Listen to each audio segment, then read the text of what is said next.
నేను మీకు గుర్తు చేస్తా ఉన్నా. ఆనాడు కిరణ్ కుమార్ రెడ్డి గారు ముఖ్యమంత్రి, ఆయన పిలిచి బతిమలాడిన మమ్మల్ని అందరినీ, మీరు దయచేసి ఒప్పించండి, మీ బొగ్గుగని సంఘాన్ని ఒప్పియండి, దయచేసి వాళ్ళని విరమింపజేయండి, అదేవిధంగా మిగతా సంఘాలతో కూడా మాట్లాడదాం, తెలంగాణ విషయానికి దీనికి ఏం సంబంధం, వాళ్ళని దయచేసి ఒప్పించండి అని చెప్పి వారు ఆనాడు రిక్వెస్ట్ చేసినారు. ఇప్పుడు కూడా నేను అనేది అదే, ఎట్లయితే వైజాగ్ స్టీల్ ప్లాంట్ను ఖతం చేసినరో, ఎట్లయితే క్యాప్టివ్ మైన్ ఇవ్వకుండా ఖతం చేసినరో, అదే ప్రయత్నం ఈరోజు కాంగ్రెస్ బీజేపీ కలిసి చేస్తూ ఉన్నాయి. ఇది తెలంగాణ ప్రజలు అర్థం చేసుకోవాలా. కాంగ్రెస్ ఆనాడు మీరు ఆలోచించండి, మళ్ళీ చెప్తా ఉన్నాను, 16 ఎంపీలతో ఏమవుతుంది అన్నారు. ఇలా 16 ఎంపీలతోని వైజాగ్ స్టీల్ ప్లాంట్ ప్రైవేటీకరణ ఆగింది. కానీ అదే 16 ఎంపీలు 8 పంచి బ్రహ్మాండంగా కాంగ్రెస్కు బీజేపీకి ఇస్తే వాళ్ళు కూడా సింగరేణిని అట్లే నిట్ట నిలువున ఇవాళ నిలువు దోపిడీకి శ్రీకారం చుడుతూ ఉన్నారు. మనకు క్యాప్టివ్ మైన్స్ ఇవ్వడం లేదు అంటేనే గుజరాత్లో ఇచ్చి, ఒరిస్ట్రాలో ఇచ్చి, తమిళనాడులో ఇచ్చి మనకు మాత్రమే ఇస్తలేరంటే ఇక్కడి ఎంపీల అశక్తత, ఇక్కడి ప్రభుత్వం అశక్తత.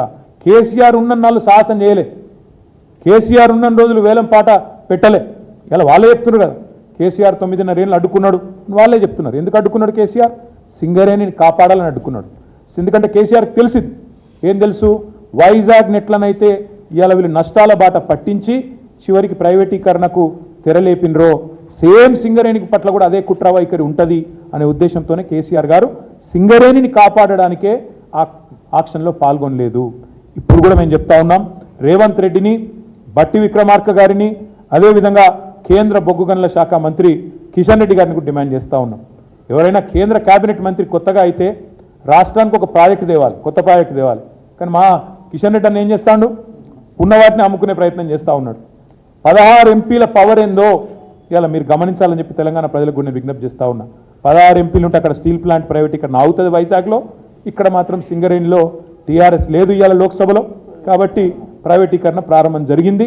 ఇవాళ నిరాటంకంగా ఇద్దరు కలిసి బ్రహ్మాండంగా ఇవాళ ఆయన గారేమో అమ్మమంటే ఈయన గారేమో వంతబాడుతూ నేను వేలంపాటలో పాల్గొంటా అని చెప్తా ఉన్నాడు. నేను ఇవాళ ముఖ్యమంత్రి గారిని, ఉప ముఖ్యమంత్రి గారిని మా పార్టీ తరఫున డిమాండ్ చేస్తూ ఉన్నాను. రేవంత్ రెడ్డి గారు 2021కి ఇప్పటికీ ఏం మారింది? మీరే కదా ఉత్తరం రాసింది ప్రధానమంత్రికి, 4 బొగ్గు గనుల ఆక్షన్ ఆపండి, వెంటనే అవి కేటాయించండి సింగరేణికని మీరే కదా రాసింది. ఇలా ఎందుకు రాజీ పడుతున్నారు? దీని వెనకాల ఉన్న మతలబ్ ఏంది? కేసుల భయమా, లేక ఇంకేమైనా భయం ఉందా? రేవంత్ రెడ్డి గారు చెప్పాలని చెప్పి సింగరేణి కార్మికుల పక్షాన, తెలంగాణ ప్రజల పక్షాన ప్రధాన ప్రతిపక్ష పార్టీగా మేము డిమాండ్ చేస్తూ ఉన్నాం. 100 ఏళ్ల పైగా చరిత్ర ఉన్న సింగరేణిని ఇలా బొందబెట్టే ప్రయత్నం ఏదైతే చేస్తూ ఉన్నారో తప్పకుండా బీఆర్ఎస్ పార్టీ దీన్ని అన్ని రూపాల్లో కూడా ప్రతిఘటిస్తామనే మాట కూడా నేను మీకు విజ్ఞప్తి చేస్తూ ఉన్నా. ఇవాళ 8 మంది ఎంపీలను ఇచ్చినారు తెలంగాణ ప్రజలు భారతీయ జనతా పార్టీ. మీరు ఇచ్చే రిటర్న్ గిఫ్ట్ ఇదా? మీరు ఇచ్చేది మా తెలంగాణ బొగ్గు గన్లను, 10 ఏళ్ల పాటు కేసీఆర్ కాపాడిన బొగ్గు గన్లను మీరు అమ్మడము, వేలంపాట్లో పెట్టడమే మీరు ఇచ్చే రిటర్న్ గిఫ్టా? దయచేసి ఆలోచించాలని చెప్పి కూడా నేను కోరుతా ఉన్నా. అభ్యంతరం పెట్టాల్సిన రాష్ట్ర ప్రభుత్వం, గతంలో అభ్యంతరం వ్యక్తం చేసిన పిసిసి అధ్యక్షుడు, వాళ్ళ ముఖ్యమంత్రిగా ఉన్న వ్యక్తి ఎందుకు ఆహ్వానిస్తున్నాడు? కాంగ్రెస్ పార్టీ పెద్దలు కూడా ఈ విషయంలో చెప్పాలని చెప్పి కూడా నేను డిమాండ్ చేస్తూ ఉన్నా. ఆనాటికి ఈనాటికి ఏం మారింది? ఏ కారణం చేతి ఇవాళ కాంగ్రెస్ పార్టీ బీజేపీ నిర్ణయానికి వంతబాడుతున్నారు? ముఖ్యంగా స్వయంగా డిప్యూటీ సీఎం గారు ఎందుకు రేపు వేలంపాట్లో పాల్గొంటున్నారో కూడా చెప్పాలని చెప్పి కూడా మేము డిమాండ్ చేస్తూ ఉన్నాం. సింగరేణి కార్మికులకు కూడా నేను విజ్ఞప్తి చేస్తూ ఉన్నా, సింగరేణిని 2 జాతీయ పార్టీలు కూడా మేము ముందే చెప్పినాం, వీళ్ళిద్దరు కూడా కలిసి రేపటి రోజున సింగరేణిని అమ్ముతారు, ప్రైవేటీకరిస్తారని చెప్పినాం. ఇలా చాలా గొప్పగా చెప్తున్నారు. పొద్దున స్టేట్మెంట్ చూసిన కిషన్ రెడ్డి గారు, మేము ప్రైవేటీకరిస్తలేము, వేలం పాటలో పాల్గొనమంటున్నాం అని చెప్తున్నాడు. వేలం పాటలో పాల్గొనడం అంటేనే ఏంటిది? నెక్స్ట్ ఏం జరుగుతుంది తర్వాత? మీరు కోల్ బ్లాక్స్ ఇయ్యరు, వేలం పాటలో ప్రైవేటులతో, అదానీలతో, ఇంకోళ్ళతో పోటీ పడాలి. తర్వాత ఏం జరుగుతుంది? అయ్యో రాలేదు, ఒకటే వచ్చింది, 1.5 వచ్చింది అని చెప్పి సన్నాయి నొక్కులు. 4కి 4 ప్రభుత్వ రంగ సంస్థకు నేరుగా ఇచ్చే అవకాశం ఉండగా ఎందుకు ఇవ్వట్లేదు? మీరు 4 మీ కండిషన్ కూడా పెట్టొచ్చు. 4 బొగ్గు గనులు ఇస్తున్నాం, దానిలోకెళ్ళి ఒక్కొక్క బొగ్గు గన్ మీద ఇంకొక 10,000 మంది ఉద్యోగులను యాడ్ చేయండి, 10,000 మంది ఉద్యోగాలు కల్పించండి అని చెప్పి మీరు షరతు కూడా పెట్టొచ్చు కావాలంటే, నిజంగా ప్రేమ ఉంటే తెలంగాణ ప్రజల మీద. కానీ ఆ ప్రేమ లేదు. అందుకే మేము అనేది, సింగరేణి మెడ మీద ఈరోజు కేంద్ర ప్రభుత్వం కత్తి పెడితే ఆ కత్తికి స్థానపడుతున్నాడు రేవంత్ రెడ్డి, కాంగ్రెస్ ప్రభుత్వం. ఇది తెలంగాణ ప్రజలు అర్థం చేసుకోవాలి. ఇంకొక మాట కూడా మేము విజ్ఞప్తి చేస్తూ ఉన్నాం. మేము అన్నారు ధర్నాలు చేసినాం, డిమాండ్ చేసినాం, కేవలం లెటర్లు రాయడంతో ఆగిపోలేదు. టీబీజీకేఎస్ కానీ మా పార్టీ కానీ రోడ్ల మీద కూడా వచ్చి ఆనాడు ఉద్యమాలు చేసినాం, పోరాడినాం, 9.5 ఏళ్ళు కాపాడుకున్నాం సింగరేణి.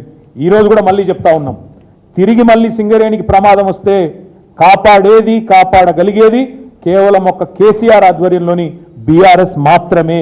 ఇది ప్రజలు గుర్తించాలని చెప్పి మేము కోరుతా ఉన్నాం. తెలంగాణకు రక్షణ కవచం, తెలంగాణ ప్రయోజనాలకు శ్రీరామ రక్ష ఎన్నటికైనా మరి బీఆర్ఎస్ పార్టీ మాత్రమే అనే మాట నేను విజ్ఞప్తి చేస్తూ మరి చివరిగా నేను ఒకటే పాయింట్ చెప్తా ఉన్నా. ఇవాళ సొంత గనుల్లో అంటే మన రాష్ట్రంలో ఉన్న బొగ్గు గనుల్లో బొగ్గు దవ్వుకునే హక్కును నిరాకరించడం అనేది దుర్మార్గమా కాదా ఒక్కసారి రాష్ట్ర ప్రజలు కూడా ఆలోచించాలా.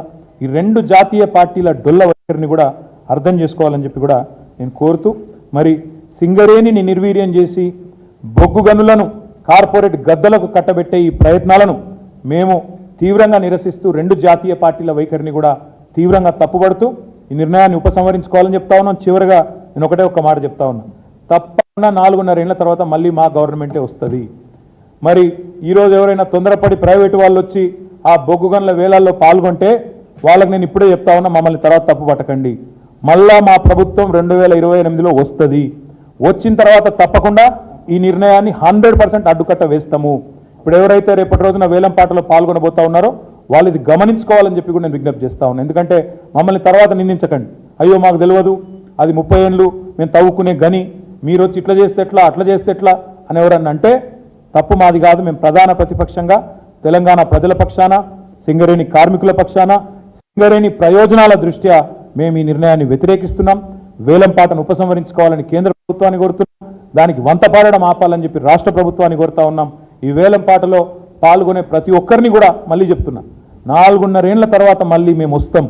వచ్చిన తర్వాత ఈ నిర్ణయాన్ని తప్పకుండా 100% అడ్డుకట్ట వేస్తాం. అందులో ఎవరికి అనుమానం కూడా అవసరం లేదు. ఎందుకంటే మాకు రాష్ట్ర ప్రయోజనాలు ముఖ్యం, జాతి ప్రయోజనాలు ముఖ్యం. 100% అడ్డుకట్ట వేస్తామనే మాట కూడా చెబుతూ ఈ వేలంపాట నుంచి, ఈ నిర్ణయం నుంచి కేంద్ర రాష్ట్ర ప్రభుత్వాలు ఉపసంహరించుకొని తప్పకుండా సింగరేణికి న్యాయం చేయాలని చెప్పి కూడా అలాంటి డైరెక్ట్గా చేయాలని చెప్పి కూడా కోరుతూ మీ అందరికీ కూడా ధన్యవాదాలు.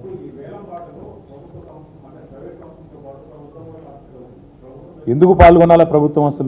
అసలు కాదమ్మా, మేము ఇక్కడ స్ట్రైట్ పాయింట్, అది జాతి సంపద. బొగ్గు అనేది జాతి సంపద. రాష్ట్రము, కేంద్రము, అల్టిమేట్గా జాతి అంటే భారతదేశం, భారత జాతి సంపద. డైరెక్ట్గా భారత జాతికి సంబంధించిన కంపెనీ ఉండగా నీకు 51% రాష్ట్ర ప్రభుత్వ వాటా, 49% కేంద్ర ప్రభుత్వ వాటా ఉండి రిజర్వేషన్లలో మంచిగా ఉద్యోగాలు ఎస్సీ ఎస్టీ పిల్లలతో సహా అందరికీ ఇచ్చే మంచి సంస్థ ఉండగా దాన్ని కథ పెట్టి దాని మెడ మీద కత్తి పెట్టి నువ్వు కూడా వేలంపాట్లో పాల్గొనాలని అనుడేందుకు మొదలు? రెండవది, ఒరిస్సాలు ఇస్తవెట్లా, గుజరాత్లు ఇస్తవెట్లా, తమిళనాడులో ఆపుతవెట్లా, తెలంగాణకి ఇవ్వట్లేదు? ఎందుకంటే మాకు బీఆర్ఎస్ ఎంపీ లేరనా? 10 ఏళ్ళు ఆగుతుంది కేసీఆర్ ఉంటే.